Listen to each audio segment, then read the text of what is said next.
सीधे चलते हैं उत्तराखंड, जहां पर दिल्ली देहरादून एक्सप्रेसवे का उद्घाटन हो रहा है। उत्तराखंड के मुख्यमंत्री पुष्कर सिंह धामी इस वक्त मंच से भाषण दे रहे हैं। सुनवाते हैं क्या कुछ कह रहे हैं। रफ्ता रफ्ता नहीं, पूरी रफ्तार के साथ आगे बढ़ रहा है भारत। अब नक्सलवाद, उग्रवाद और आतंकवाद से जीत रहा है भारत।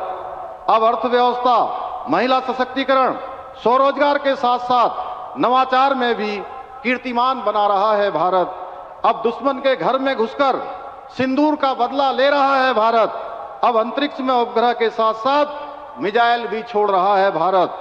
और उत्तराखंड को विश्व की पर्यटन राजधानी बनाकर अपनी विरासत भी संभाल रहा है भारत। अब महिलाओं को उनके अधिकार देने के लिए नारी शक्ति बंधन अधिनियम लागू कर रहा है भारत। और अब बिहार के बाद बंगाल में भी गुंडा राज खत्म करने के लिए तैयार है। मोदी जी के नेतृत्व में नया भारत, मोदी जी के नेतृत्व में नया भारत। बहुत बहुत धन्यवाद।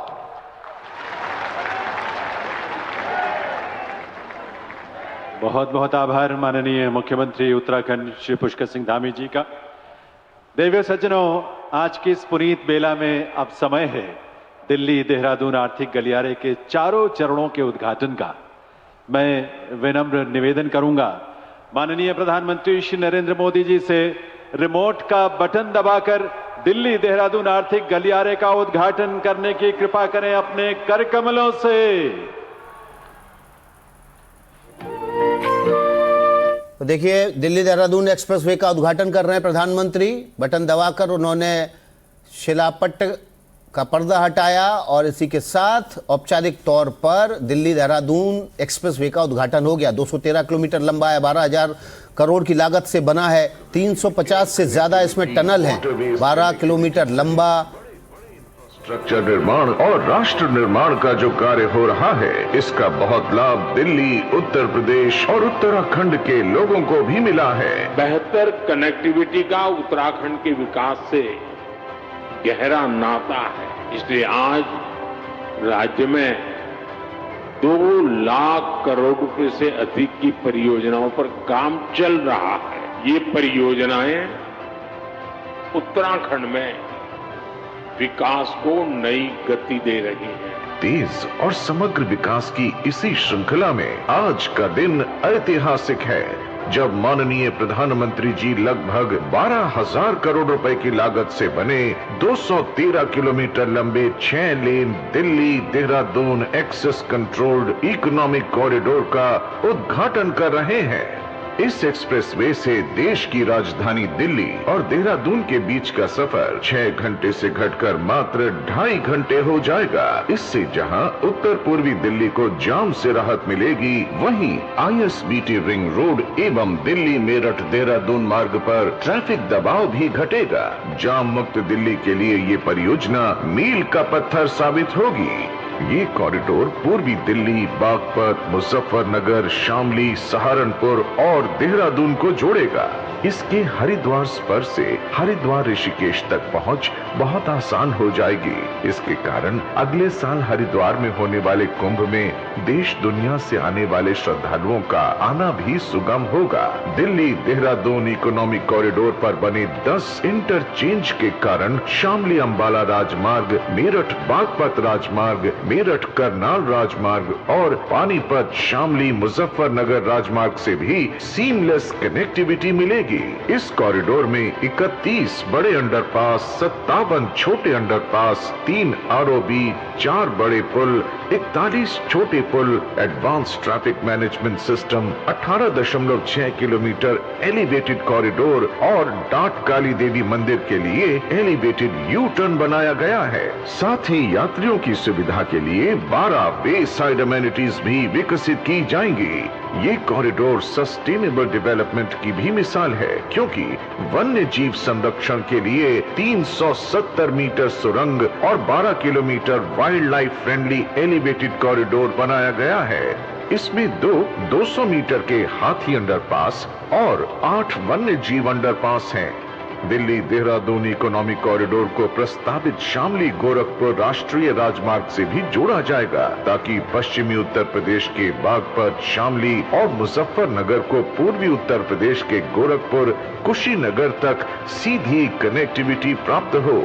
दिल्ली देहरादून इकोनॉमिक कॉरिडोर से 4 धाम यात्रा और सुरक्षित होगी।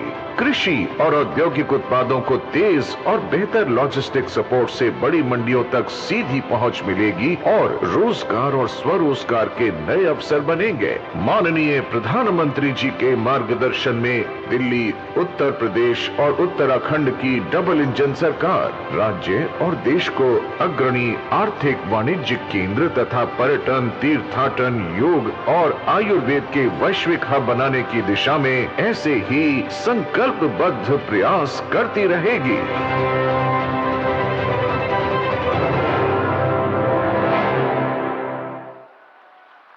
आप सभी को बधाई दिल्ली देहरादून आर्थिक गलियारे के उद्घाटन के लिए। देवियों सज्जनों, 21वीं सदी भारत की सदी है। बीते 11-12 वर्षों में देश ने हर क्षेत्र में जो प्रगति की है वो अभूतपूर्व है, और अब आने वाले दिनों में पूरा विश्व भारत की एक और अभूतपूर्व पहल का साक्षी बनने वाला है। देश की नारी के सशक्तिकरण के प्रति माननीय प्रधानमंत्री जी की प्रतिबद्धता उनके संकल्पों के अनुरूप आकार लेने वाली है। ऐसे युग पुरुष, विकसित भारत के शिल्पी, मानवीय गरिमा और सामाजिक न्याय की स्थापना करने वाले देश के यशस्वी प्रधानमंत्री माननीय श्री नरेंद्र मोदी जी से अनुरोध है, उनके संबोधन के लिए, उनके मार्गदर्शन के लिए।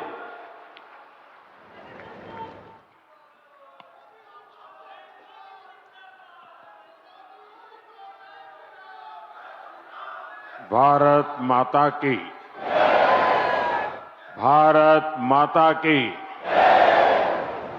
भारत माता की। उत्तराखंड के राज्यपाल गुरमत सिंह जी, यहां के लोकप्रिय और कर्मठ युवा मुख्यमंत्री पुष्कर सिंह धामी जी, केंद्रीय मंत्रिमंडल के मेरे साथी नितिन गडकरी जी, अजय टम्टा जी, टेक्नोलॉजी के माध्यम से जुड़े उत्तर प्रदेश के मुख्यमंत्री योगी आदित्यनाथ जी, गवर्नर आनंदीबेन, दिल्ली की मुख्यमंत्री रेखा गुप्ता जी, मंच पर उपस्थित प्रदेश भाजपा अध्यक्ष महेंद्र भट्ट जी, पूर्व राज्यपाल भगत सिंह कोश्यारी जी, पूर्व मुख्यमंत्री भाई रमेश पोखरियाल, विजय बहुगुणा जी, तीरथ सिंह रावत जी, त्रिवेंद्र सिंह रावत जी, उत्तराखंड सरकार के सभी मंत्रीगण, सांसद और विधायकगण और विशाल संख्या में पधारे मेरे प्यारे भाइयों बहनों, देवभूमि उत्तराखंड की इस पावन धरती पर आप सभी को मेरा प्रणाम। बहुत बड़ी संख्या में आए हुए पूज्य संतगण को भी प्रणाम। उत्तराखंड का प्यारा बोलो, भाईबंधों, बावड़ी, भोलियों, शाना बुजुर्गों, आप सबूते नमस्कार। मेरो प्यारो दाजी भाई, दीदी बहनी, आमा बाबा सबई लाई मेरो तरफ देखी ठोक दिन छो। इस कार्यक्रम से टेक्नोलॉजी के जरिए भी दिल्ली, यूपी से अनेक लोग जुड़े हैं। मैं सभी का अभिनंदन करता हूं। सबसे पहले तो मैं आप सबकी क्षमा चाहता हूं उत्तर प्रदेश और दिल्ली के कार्यक्रम में जुड़े हुए लोगों की भी क्षमा मांगता हूं कि मुझे यहां पहुंचने में 1 घंटे से भी ज्यादा देर हो गई। सब स्थान पर लंबे समय तक आप सबको इंतजार करना पड़ा और कारण यही था, मैं निकला तो समय पर था,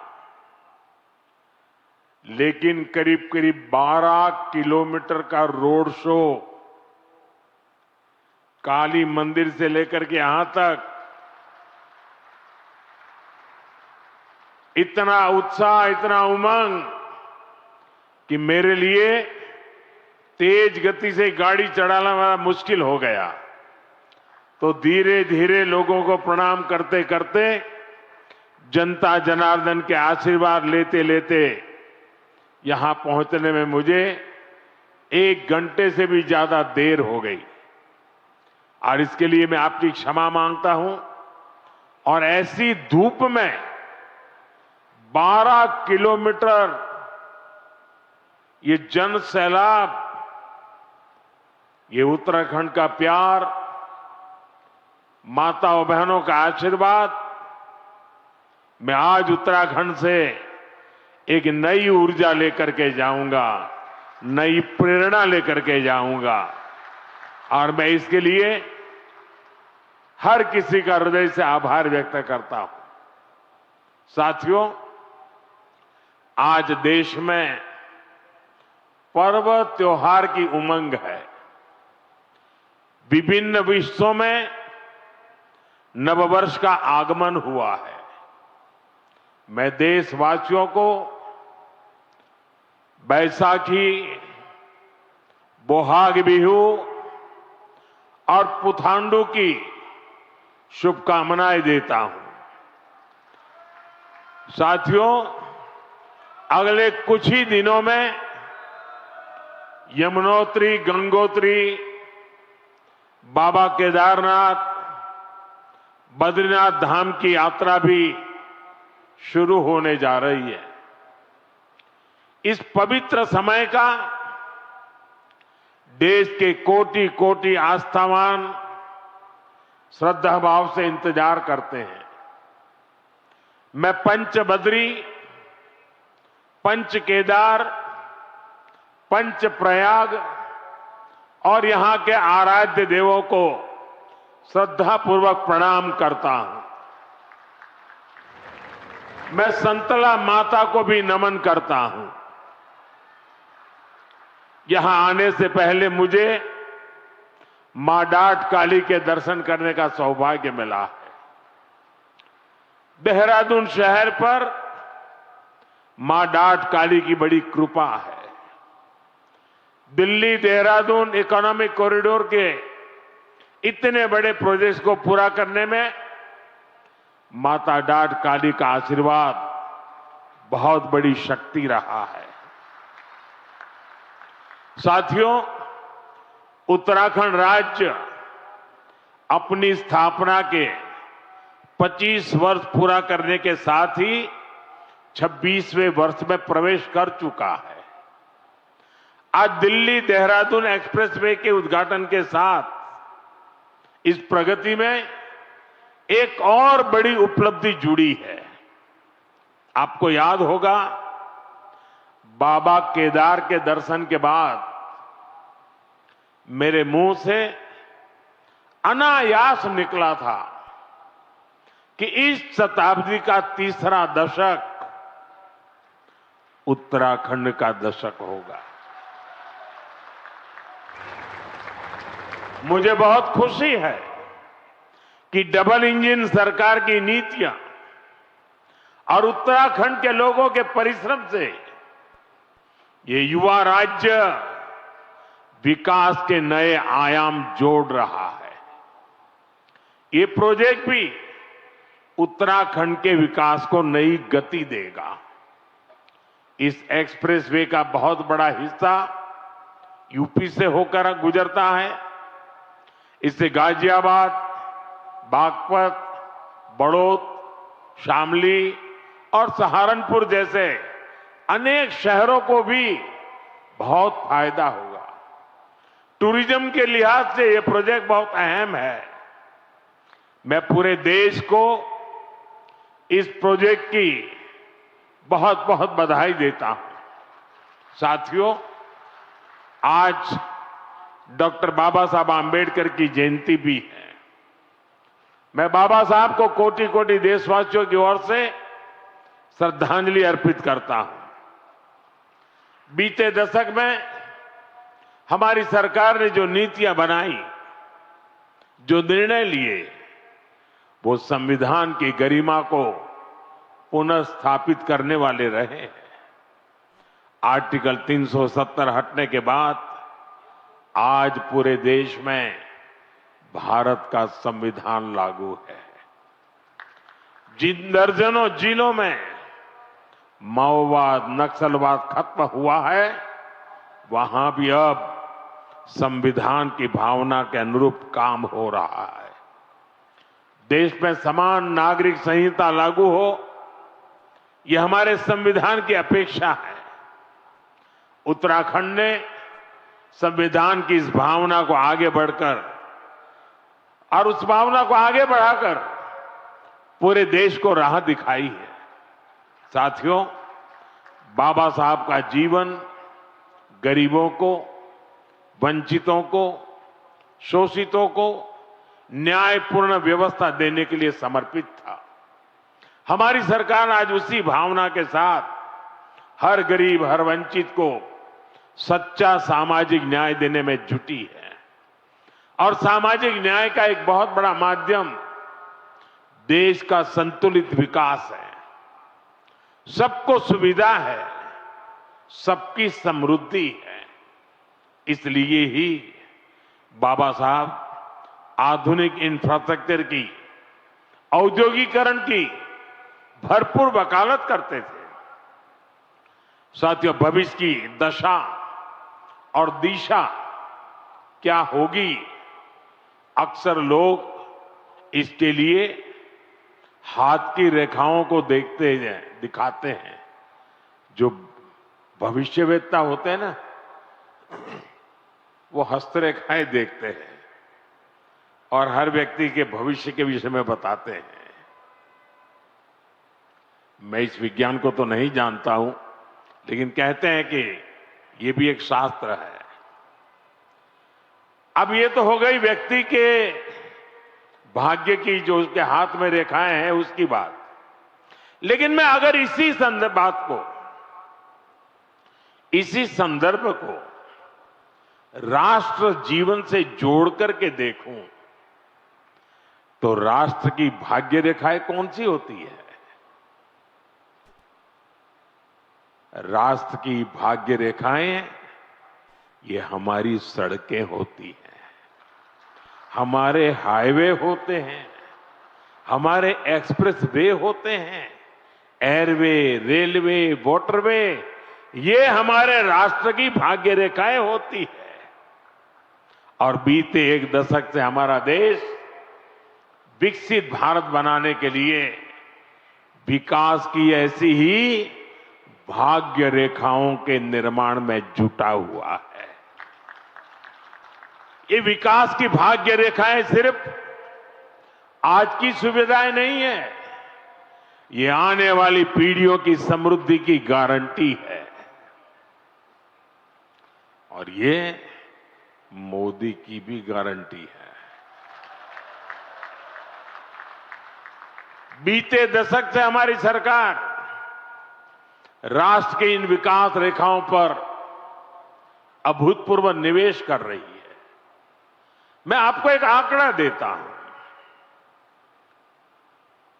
अभी नितिन जी ने बहुत सारे आंकड़े सिर्फ उत्तराखंड से संबंधित बताए आपको। देखिए, साल 2014 तक ऐसे इंफ्रास्ट्रक्चर के लिए साल में पूरे देश में 2 लाख करोड़ रुपए भी खर्च नहीं होते थे। ये मैं पूरे हिंदुस्तान की बात बताता हूं। 2 लाख करोड़ भी नहीं होते थे। आज ये 6 गुना अधिक 12 लाख करोड़ रुपए से भी ज्यादा हो चुका है। यहां उत्तराखंड में ही 2.25 लाख करोड़ रुपए से अधिक के इंफ्रास्ट्रक्चर प्रोजेक्ट पर काम जारी है। 2014 के पहले पूरे देश के लिए 2 लाख करोड़, आज अकेले उत्तराखंड के लिए 2.25 लाख करोड़ रुपया। कभी उत्तराखंड के गांवों में सड़क के इंतजार में पीढ़ियां बदल जाती थी। आज डबल इंजन सरकार के प्रयासों से अब सड़क गांव तक पहुंच रही है। जो गांव पहले वीरान पड़ गए थे वो फिर से जीवंत हो रहे हैं। 4 धाम महामार्ग परियोजना हो, रेल परियोजनाओं का विस्तार हो, केदारनाथ और हेमकुंड साहिब रोपवे हो, विकास की ये रेखाएं इस क्षेत्र के कोने कोने में जीवन की भी भाग्य रेखाएं बन रही है। साथियों, 21वीं सदी का भारत आज जिस स्पीड और जिस स्केल पर काम कर रहा है उसकी पूरी दुनिया चर्चा कर रही है। मैं आपको उत्तराखंड, पश्चिमी यूपी और दिल्ली का ही उदाहरण देता हूं। कुछ सप्ताह पहले ही दिल्ली मेट्रो का विस्तार हुआ, मेरठ में मेट्रो सेवा की शुरुआत हुई, दिल्ली मेरठ नमो भारत रेल देश को समर्पित की गई, नोएडा इंटरनेशनल एयरपोर्ट की शुरुआत हुई, हवाई जहाजों के लिए एमआरओ फैसिलिटी पर काम शुरू हुआ और आज देहरादून दिल्ली एक्सप्रेसवे शुरू हो रहा है। साथियों, इतने छोटे से रीजन में ये सब इतने कम समय में हो रहा है। कल्पना कीजिए देश में कितने बड़े पैमाने पर इंफ्रास्ट्रक्चर बन रहा है। और इसलिए मैं कहता हूं 21वीं सदी का भारत आधुनिक इंफ्रास्ट्रक्चर के जिस नए युग में प्रवेश कर रहा है वो अभूतपूर्व है, अकल्पनीय है। साथियों, आज भारत के अलग अलग हिस्सों को जोड़ने वाले अनेक इकोनॉमिक कॉरिडोर्स उस पर काम चल रहा है।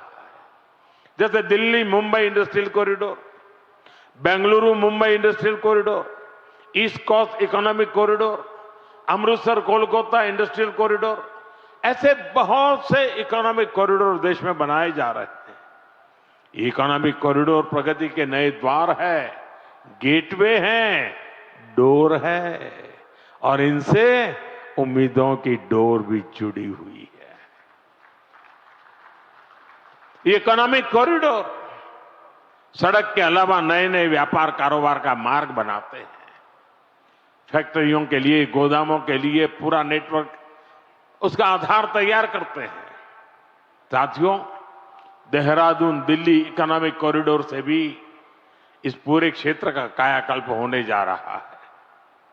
पहला फायदा तो यह है कि इससे समय बचेगा, आना जाना सस्ता और तेज होगा, लोगों का पेट्रोल डीजल कम खर्च होगा, किराया भाड़ा कम होगा और दूसरा बड़ा फायदा रोजगार का होगा। अब इसके निर्माण में 12,000 करोड़ रुपए खर्च हुए तो हजारों श्रमिकों को काम मिला है।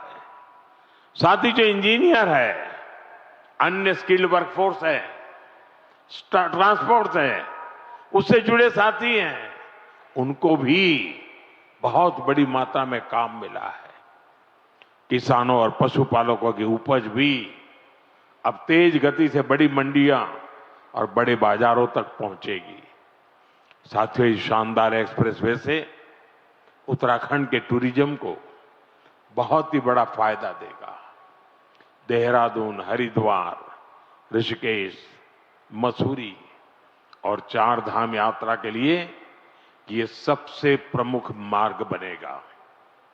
और हम सभी जानते हैं जब टूरिज्म का विकास होता है तो हर कोई कुछ न कुछ कमाता है। होटल हो, ढाबे वाले हो, टैक्सी हो, ऑटो हो, होम स्टे हो, सबको इसका फायदा होता है।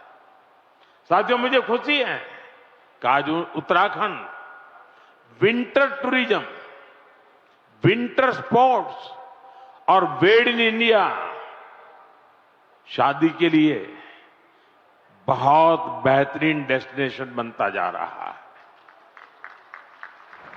साथियों, उत्तराखंड की अर्थव्यवस्था के लिए बारहमासी पर्यटन बहुत जरूरी है और इसलिए मेरा सर्दियों में होने वाली धार्मिक यात्राओं को लेकर बहुत आग्रह रहा है और मुझे खुशी है कि हर साल इन यात्राओं में लोगों की संख्या बढ़ रही है। आपको याद होगा, मैं 2023 में आदि कैलाश और ओम पर्वत की यात्रा पर गया था। पहले बहुत जाता था, बीच में बिल्कुल जा नहीं पाया। कई वर्षों के बाद मैं गया और मुझे मुख्यमंत्री जी बता रहे थे, गवर्नर साहब बीच में आए, वो भी बता रहे थे कि 2023 में मैं वहां गया और उसके बाद बहुत बड़ी संख्या में श्रद्धालु वहां जा रहे हैं। पहले वहां कुछ 100 लोग ही सर्दियों में यात्रा के लिए जाते थे। साल 2025 में करीब करीब 40,000 से अधिक लोगों ने इन पवित्र स्थानों की यात्रा की। कभी 1,000 नहीं होते थे, अगर 40,000 पहुंचते हैं तो यहां के लोगों की रोजी रोटी की कितनी बड़ी ताकत आ जाती है।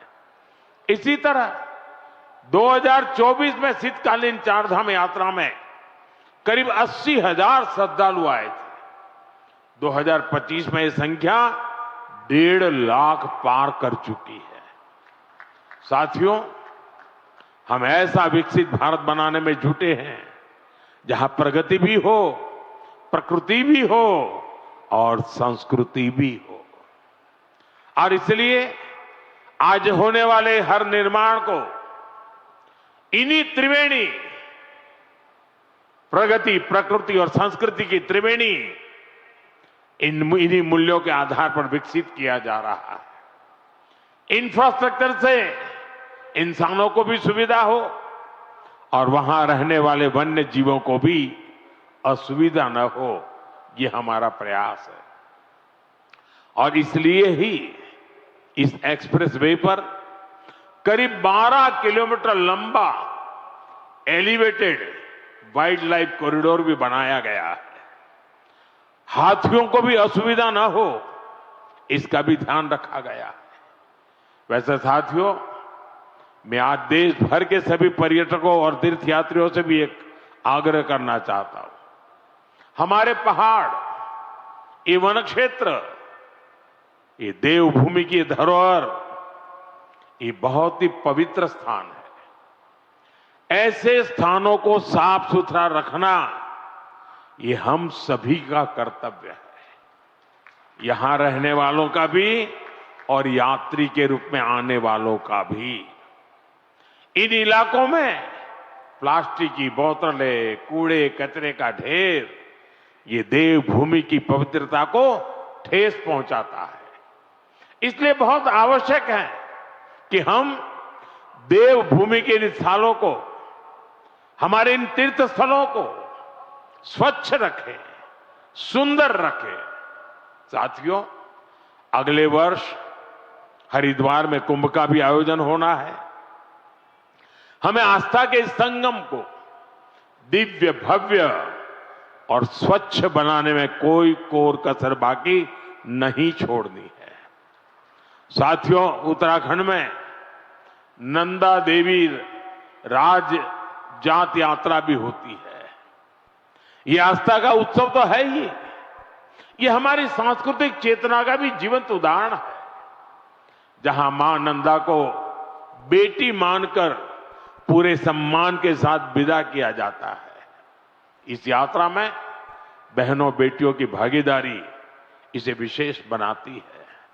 मैं मां नंदा को प्रणाम करते हुए देश भर की बहनों बेटियों को भी विशेष संदेश देना चाहता हूं। विकसित भारत के निर्माण में आपकी बहुत बड़ी भूमिका है। इस देश की बेटियों की, इस देश की माताओं की, बहनों की बहुत बड़ी भूमिका मैं देख रहा हूं। और बहनों बेटियों की सुविधा, सुरक्षा और लोकतंत्र में भागीदारी, ये डबल इंजन सरकार की बहुत बड़ी प्राथमिकता है। आप अभी देख रहे हैं कि दुनिया में कितना बड़ा संकट आया है। इसे दुनिया के विकसित देशों में भी कितना हाहाकार मचा है। ऐसी मुश्किल हालत में भी सरकार का निरंतर प्रयास है कि हमारी बहनों को कम से कम परेशानी हो। साथियों, बहनों बेटियों की भागीदारी का एक और महत्वपूर्ण पड़ाव अब देश के सामने है। 4 दशकों के इंतजार के बाद संसद ने नारी शक्ति वंदन अधिनियम पारित किया था। इससे विधानसभा और लोकसभा में महिलाओं के लिए 33% आरक्षण तय हो गया। सभी दलों ने आगे आकर इस महत्वपूर्ण कानून को समर्थन दिया। अब महिलाओं को ये जो हक मिला है ना, इस हक को लागू करने में देर नहीं होनी चाहिए। अब ये लागू होना चाहिए। अब जो 2029 में लोकसभा के चुनाव होंगे और तब से लेकर के आगे विधानसभा के भी चुनाव आते रहेंगे, जो भी चुनाव आते रहेंगे 2029 से ही ये लागू हो जाना चाहिए। ये देश की भावना है, ये देश की हर बहन बेटी की इच्छा है। मातृशक्ति की इसी इच्छा को नमन करते हुए 16 अप्रैल से संसद में विशेष चर्चा तय की गई है। देश की बहनों बेटियों के हक से जुड़े इस काम को सभी राजनीतिक दल मिलकर के सर्वसम्मति से आगे बढ़ाएं, उसको पूरा करें। और मैंने आज देश की सभी बहनों के नाम एक खुला पत्र लिखा है। सोशल मीडिया में शायद ये मेरा पत्र आप तक पहुंचा होगा। हो सकता है टीवी और अखबार वाले भी इस पत्र का जिक्र करते होंगे। मैंने बड़े आग्रह के साथ देश की माताओं बहनों को इस कार्य में भागीदार बनने के लिए निमंत्रित किया है। मुझे पक्का विश्वास है कि पत्र मेरे देश की माताएं बहनें जरूर पढ़ेगी, एक एक शब्द पर मनन करेगी और इतना बड़ा पवित्र कार्य करने के लिए 16, 17, 18 को संसद में आने वाले सभी सांसदों को उनके आशीर्वाद भी मिलेंगे। मैं आज देवभूमि से देश के सभी दलों से फिर अपील करूंगा कि नारी शक्ति वंदन अधिनियम में संशोधन का जरूर समर्थन करें। 2029 में हमारे देश की 50% जनसंख्या हमारी माताएं बहनें, हमारी बेटियां, उनको उनका हक हम देके रहे। साथियों, मैं उत्तराखंड आऊं और फौज की बात ना हो तो बात अधूरी ही रहती है। मैं गढ़ी कैंट, ये सभा स्थल, ये उत्तराखंड की महान सैन्य परंपरा का प्रमाण है। यहां पास ही देश की रक्षा सुरक्षा से जुड़े कई संस्थान हैं। 1962 की लड़ाई में शहीद जसवंत सिंह जी रावत जी के शौर्य को देश कभी भुला नहीं सकता। साथियों, सेना के सामर्थ्य को सशक्त करना हो या हमारे सैनिक परिवारों की सुविधा और सम्मान हो, हमारी सरकार इसके लिए निरंतर प्रयासरत है। 1 रैंक 1 पेंशन के माध्यम से हमारी सरकार ने अब तक करीब 1.25 लाख करोड़ रुपए पूर्व फौजियों को उनके खाते में जमा कर दिए हैं। उत्तराखंड के भी हजारों परिवारों को इसका लाभ मिला है। इसके अलावा इस वर्ष पूर्व फौजियों के लिए हेल्थ स्कीम का बजट भी 36% बढ़ाया गया है। 70 वर्ष और इससे अधिक के एक्स सर्विसमैन के लिए दवाइयों की डोर स्टेप होम डिलीवरी भी शुरू की गई है। पूर्व फौजियों के बच्चों की एजुकेशन ग्रांट भी डबल की गई है और बेटियों के विवाह के लिए जो सहायता मिलती है उसको भी 50,000 से बढ़ाकर 1 लाख रुपए किया गया है। साथियों, देशभक्ति, देवभक्ति और प्रगति ऐसे हर आयाम को जोड़ते हुए हमें देश को विकसित बनाना है। एक बार फिर दिल्ली वासियों को, उत्तर प्रदेश वासियों को और एक प्रकार से देशवासियों को इस शानदार एक्सप्रेसवे की मैं बहुत बहुत शुभकामनाएं देता हूं। मेरे साथ बोलिए, भारत माता की, भारत माता की, वंदे वंदे वंदे वंदे वंदे वंदे वंदे। बहुत बहुत धन्यवाद।